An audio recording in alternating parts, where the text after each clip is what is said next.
I'm Christopher Warnock of Renaissance Astrology, and today I'd like to talk about spiritual astrology, Hermetic dreaming and consciousness, and my new Mercury dream talismans.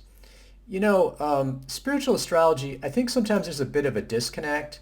Um, People will talk about spiritual astrology, but I'm not sure how spiritual that really is, or you just wonder sometimes what the focus is if this is more than a buzzword. And modern astrology is very focused on psychology. Traditional astrology is on prediction of concrete events, and astrological magic is causing effects and getting stuff. So again, what's spiritual about this? Now I think it's very important to have a basic spiritual orientation. I think if you're going to be doing any kind of esoteric practice, particularly magic, I think it's very important to be following a spiritual path, to have sort of an ethical center and a compass for what you're doing and a purpose.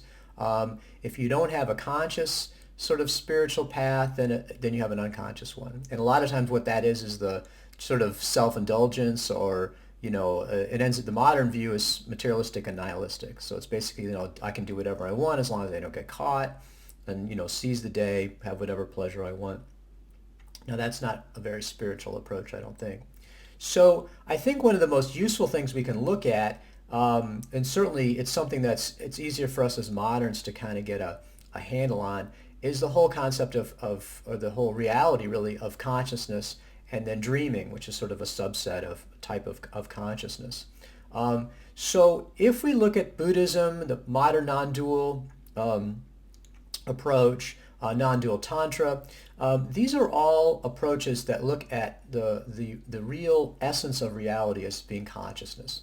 And if you think about it, the single most salient reality for each of us is that awareness. If you say, "Are you aware?" It's like, yes. I mean, there's no question about that. It's strange because you'll have scientists or whatever that doubt the existence of consciousness. It's like, well, how are you even aware? How are you even able to do anything if there's no consciousness? That really does seem to be the most salient reality. And if you think about it, everything we experience, everything, our total reality, really is in mind. Because if you think about it, okay, I look at it and I see something, what's the mechanism, the scientific mechanism that's posited for that? Okay, so the light rays come to the eye, the retina, they're focused and they turn into nerve impulses, which are chemical and electrical, and then they're sent to the brain and then they're experienced. So whatever you're seeing, I mean, if you see a lamp, the lamp's not going into your head, into your brain. It's impulses and it's appearing in mind, right? So everything you experience is experienced in mind. And so we do believe that there's a solid material reality out there, but the only evidence we have really directly is that consciousness and the mental impressions of what we're experiencing. So we're not directly experiencing that external reality. So most of the time, who cares? It doesn't matter. Obviously it's out there, and we'll just base it on that. But this is why dreams are very useful, because when you think about it, when you're dreaming, you have a complete reality that at the time is indistinguishable. I mean, we're in a dream, we accept it. We say this is happening to us, and it's internally produced. It's all in mind, and there's no external corresponding thing that we can posit for producing that. So this is very useful because we can think of a dream as being an analogous state of consciousness to the waking state. And then when you wake up from the dream, you're like, oh, that wasn't really happening. That wasn't real. And so really this is a metaphor that's used constantly in various spiritual paths, is that we wake up in the waking state, and that's what enlightenment is. So we wake up to the reality that what we have experienced and what we thought is true in the waking state is not true. Just as in a dream, what we experience in the dream is not real when we wake up. So this exploration of consciousness is very useful in these various states of consciousness. And again, waking up in a dream, and we can realize that it's actually possible to potentially wake up in the waking state. So this is really where traditional astrology and sort of traditional thought comes into play. Certainly dreams are very important in traditional cultures. The 4th century of AD philosopher Macrobius, and he wrote a book called Commentary on the Dream of Scipio. This is a sort of traditional European view of dreaming. He posits 5 types of dreams: nightmares and apparitions, Okay, and these are caused, typically by your, for example, your physical state. Like if you can't move your arm, you're sleeping on your arm, so in the dream state, oh my God, I can't move my arm, it's frozen or something. Or if your stomach is upset, you might experience that in the dream. If you have a lot of anxiety, that again may show up in the dream in various forms. You may just be anxious in the dream, or you may have elements from your waking life sort of show up. I mean, if you're having trouble with your boss, you might dream about your boss, things like that. So that's sort of internally produced. But Macrobius mentions three other types of dreams, which are the enigmatic, the oracular, and the prophetic. So the enigmatic, again, is like, that's mysterious. We don't even know what it means. And there's certainly a lot of dreams where I don't have any idea what that meant, or what was trying to be communicated, or what was going on with that. It's just sort of crazy dream. And then the oracular and prophetic. The oracular, it needs to be interpreted. So it won't be direct. But it's possible to foretell the future, but it would have to be interpreted. And then the prophetic, which can be a direct, vision of future events. So these are examples, these last types of dreams that are not really internally produced, that they're external to the ego self. And so whether you posit it as being gods or whatever, you can talk about the anima mundi. There's a recognition that our consciousness is linked to a higher consciousness, and that we can have communication through it. And one of the means for that communication is through dreams. So that was a very typical understanding in many, many traditional cultures, both the European and then, other traditional cultures throughout the world. So there were these basic techniques of what are called dream incubation. I mean, if you wanted to have a prophetic dream, you wanted to get divine guidance or guidance from spiritual guidance. There are various means to do that. For example, you go to a temple, sleep in the temple, do the ceremonies for that. There's also magical means. The Greek magical papyri mentions ways of doing it. And then also, in the tradition that I work in, astrological magic, there's astrological magic talismans. So I recently, there was some discussion on Spiritus Mundi, one of my group, about upcoming elections. I said, you know what, this is a good election. I'm going to go ahead and do this election. So I went ahead and made these paper Mercury dream talismans. And these come from, and I also have some bronze sun talismans. Similar recipe, these are made at a different time. So these are available on the Renaissance Astrology website. But of course, you could potentially make it yourself if you knew how to do the election. So these come from Cornelius Agrippa's 3 Books of Occult Philosophy, which is an incredible source for traditional esoteric things of all types. These are essentially a house-based talisman.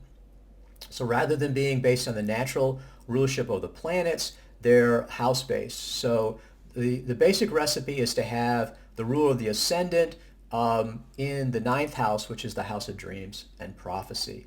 And so the ones that I did recently are nice. These are Mercury, and Mercury is appropriate as a messenger of the gods and is in Aquarius, which is a sign of deep wisdom and esoteric knowledge. So also, I think, very appropriate for dreams and prophecy. Not the only possible. There's a whole bunch you can do. Sun, Venus, Saturn, and Mercury, I think, is what Agrippa gives examples for. So what Agrippa says is, he said, let there be made an image of dreams.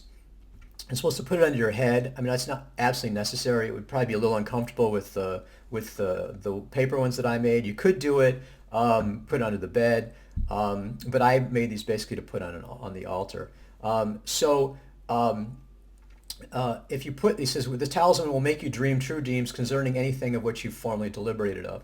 And says, let the figure of it be the figure of a man sleeping in the bosom of an angel, and then write on the breast of the man the name of what you desire, and the hand of the angel the name of the intelligence of the planet to be made.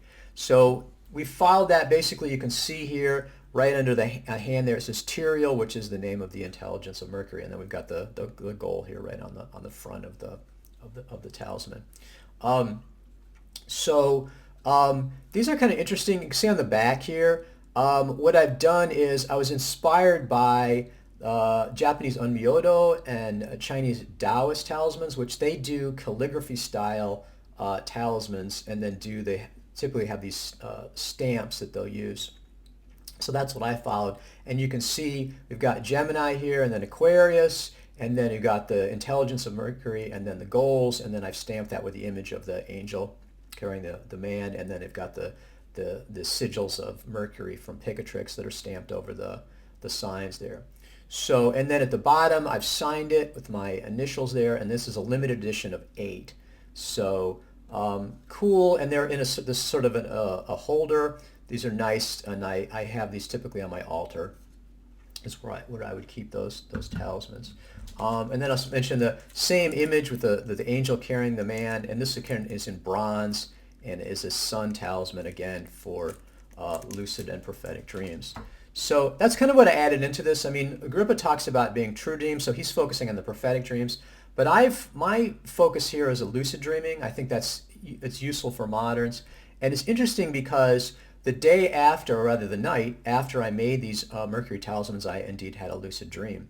So I can attest to the effectiveness there. And I've had a number of people contact me and say, yeah, we had lucid dreams. Now, not everybody, it's not going to work for everybody. And you should also probably be following, there's lots of stuff online. There's lots of books about it. Stephen LaBarge, for example, is a very famous author on lucid dreaming. These give a lot of examples of how to do lucid dreaming. Now, one of the things I'd say about lucid dreaming is that you don't want to push yourself too hard or try too hard. It's like trying to fall asleep.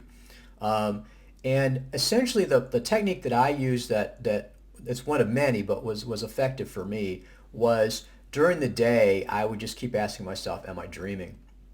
And just that plus the having it come into my mind. I mean, I was thinking about lucid dreaming. It was something that I would come up during the day. That kind of bumped me into lucid dreaming at night, and I was ready. I mean, that's the thing, is that at that point I was ready to do it. Now, lucid dreaming is interesting. There's various states and levels of it. Recently I've had a lot of, I think with the COVID and everything, I think there's been a lot of emotional stuff going on. So it's harder it's almost like there's this white water rapids of emotions, and it's kind of hard to pop your head above that. The lucid dream that I had recently was that I realized I was dreaming, but that was about it. I have had lucid dreams where I not only realized I was dreaming, but was able to take control of the dream in a sense. I've had dreams where there's walls in the dream, and I'm like, no, I'll just push through it, and it was almost like sort of styrofoam or something. I could just push through it really easily. I do a lot of flying. I mean, I like to fly in dreams, so that's something that I'll, if I'm lucid enough, I'll start flying around or things like that. There's a whole Tibetan yoga of dreams where you're able to stay conscious as you fall into the dream state, and then do meditation and visualizations and tantric stuff too. So there's an incredible amount of stuff that can be done with it. There's the modern lucid dreaming stuff though is mostly just focused on, it's almost like it's like a video game, and you can do a lot of cool stuff. Again, what I think is most useful, like I said, the Tibetan stuff, they're doing the tantric practice, but just the awareness that like I said, in the dream state, you can wake up and say, this is a dream, this isn't real. That's extremely useful, like I said, in the waking state. And so, yeah, you can have a lot of fun with it. Can be, like I said, like a video game, but I think that's, you're not really using it as you potentially could spiritually if that's all you get out of it. If you're looking at this video too much after March of 2021, we may well be sold out of both the Mercury and Sun talismans, but check those out on our website. If you go to Renaissance Astrology and then Talismans, and then currently available talismans, if you check out the house based talismans, they're the first thing there. You can see what we have available currently in terms of that. It's fun for me to do this. These are maybe not the best selling talismans like a wealth talisman or a love talisman, but it's very important for me to keep continuing to do wisdom talismans, to do these spiritually based talismans, and to sort of show the way in terms of what is possible in terms of enhancing your spiritual path or following your spiritual path with astrological magic. So I think this is when we get down to it. This is a real use of spiritual astrology. It can be definitely useful for lucid dreaming. So waking up in the dream life can help us wake up in the waking life. So I'll just leave you with this. One of the interesting things about like the Matrix, it was very trippy, the idea of like, oh my, it's a dream. It's very Gnostic, that you're not really aware of the true reality and that you wake up. But once they woke up, it was just the same thing. And the sequels were not that interesting. It would seem to be the same thing over and over again. And that one insight of the waking up was as far as they got. But what do you wake up to?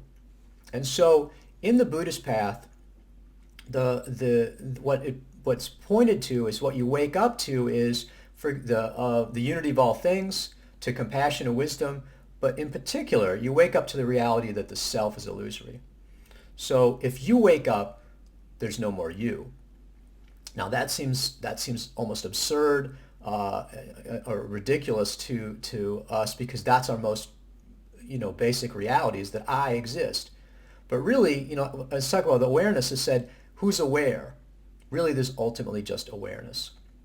So again, the spiritual astrology is part of this, can be part of the spiritual path. And I think that's something that I want to continue to focus on. And I'm glad to be able to make these talismans and just open this up as a possibility as far as following a spiritual path. So thanks again, Chris Warnock at Renaissance Astrology. I have a whole page on Hermetic Dreaming. If you want to Google search that, you can find that, or on my website under Hermes Trismegistus, you can find the section on Hermetic Dreaming, as well as checking out both the Mercury and Sun Dream Talismans.